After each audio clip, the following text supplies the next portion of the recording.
Hello and welcome. I'm Lisa Mitrakin. That's my lovely assistant Shelby. And today I want to talk to you about this magical thing called a blender pencil. Now, I use this term blender pencil a lot in my videos, and I've been getting so many questions from you guys that I thought it deserved its own video. So here we are. First of all, there are two kinds of blender pencils. First, you have actual blender tools like these paper thingies that you probably have in your studios and don't know how to use. Then there are tools that actually look like pencils and they're made of wood and you can sharpen them, but instead of lead, like this Prismacolor pencil, they have a shaft of an eraser. So it's like they're an eraser pencil. And a lot of people use them as blenders. That's another option. Or Q-tips that I use all the time. These are just your blending tools. How do you use them? They themselves produce no pigment whatsoever. You just apply them to the paper and kind of smudge the pigment that you already have. But when I personally talk about blender pencils, I talk about blender colors. And that's my personal art term. If you look up blender pencil on Amazon, you will not get any kind of a Prismacolor pencil. You will get the eraser pencils, the paper stick thingies, and probably Q-tips won't come up because that's also a personal choice. But when I, on my channel, talk about blender pencils, I talk about blender colors. And to demonstrate how I use them, I'm going to roll a clip for you from my course on skin tone mastery that will demonstrate how I'm using a blender color to smooth out the skin tone.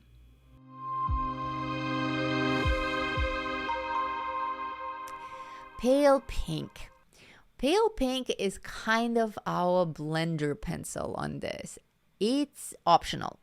You may not need it at all, and it may not even be pink. Lots of options for you guys. I chose this color called Merc because I find it to be delicious. And I'm adding it because I felt that my highlights were a little bit too stark.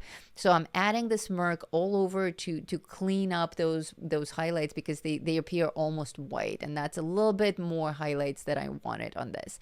So it's kind of my fill-in color, kind of my correction color, but also a little bit of a blender to smooth out those transitions between the brown and the pale cream. I am loving these shadows. I know it will be tricky, but it will definitely be worth it. You're gonna do great on this. I like the volume that this Merc is adding to everything. You can see it already on this part of her face. To me, it makes her a little bit more human. I find this to be a very desirable effect. But I did mention that it doesn't have to be on the pink side. It can be anything that you want it to be that will bring everything together. So for instance, if you want her face to be a little bit more sunlit, a little bit more on the warm and yellow side, you may bring in like a mustard color and it will still work with this Tofi skin tone. So her skin tone is reddish, but she has that warm sunlight on her face, then bring in the mustards. If you know you're going to add a lot of yellow to the background, if you're going to have a strong yellow background, then I would say bring in some mustard colors to the face as well, just so that she doesn't stand out so radically against the background, so that you have some colors that are speaking to each other, that are connecting. For me, the Merc here is perfect. It's really bringing everything together. Look how it cleaned up the forehead. Now it looks like, I'm still keeping the highlights, but they're not as overwhelming. I definitely don't want her face to be shiny. I don't want the highlights to look like they're white. I want her skin to be obviously dark, but I also want her face to be very well defined and very easily readable.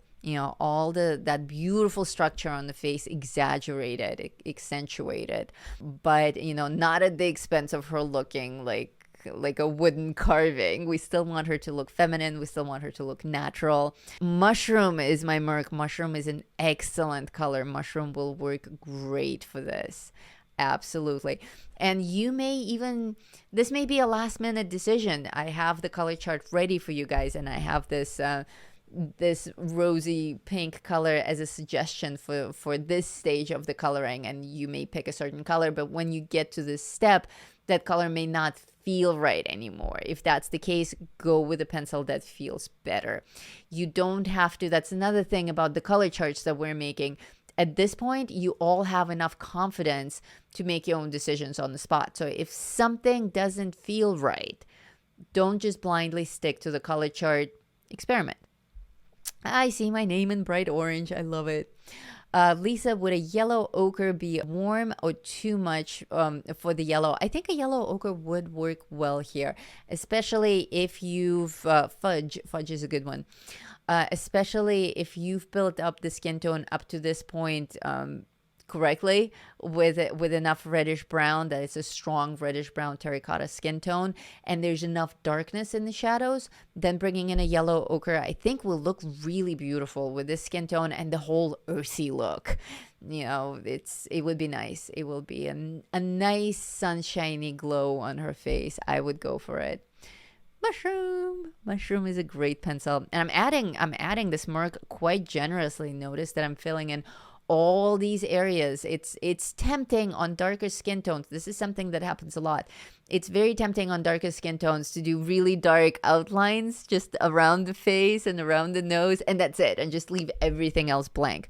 That is not a dark skin tone. That is just really, really dark shadows. We want to make sure that even though she's very well lit, almost overexposed, very, very well lit, that her entire skin tone is dark. It's just that it's in so much light that we're seeing these light areas. But look at how much of this murk I'm adding to really color everything on her face so that the whole skin tone looks like it's a dark skin tone with dark shadows, but also with very light highlights. So this is an incredibly important step, and this is a step where you can do corrections. Like if you feel like you haven't added enough darkness to the cheekbones, add them now.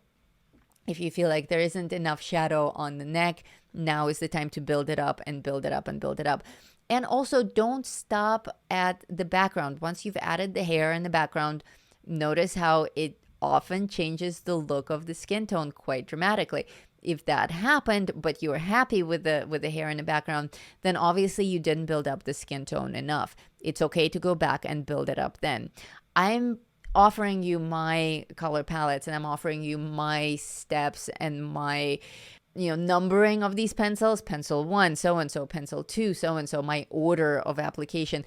But it doesn't have to be that. You can come back, and I can come back to this, and I can add more brown to it, even though it's already complete. So don't think that just because you followed all of my steps that you're somehow blocked from adding more color. You can keep adding color forever and ever until you dig a hole in your page. And it takes a lot, believe me, it takes a lot to actually hurt a page. So you are quite safe. But if you've added the background and the hair and suddenly it paled your skin tone, don't be timid. Go back and add more. Keep building up that skin tone until it looks like it looks. And show it to people. Show it to people who are not part of this class. Show it to your kids. Show it to your husband or your wife or your coworker or even your neighbor. Just show them your coloring and be like, hey, what would you say this girl's skin tone is? I mean, obviously my drawing kind of reveals their ethnicity pretty obviously. But, therein lies the problem. If you have a girl who's obviously Native American and she has a very pale skin tone like cream, it's not natural. Like, is she an albino? Like, we know she's not meant to have very pale skin. She's meant to have deep, dark, reddish skin. So if you see a character that's drawn to look Native American, but she has a very pale skin tone, there's that clash in our brains. We're like, why is she so pale?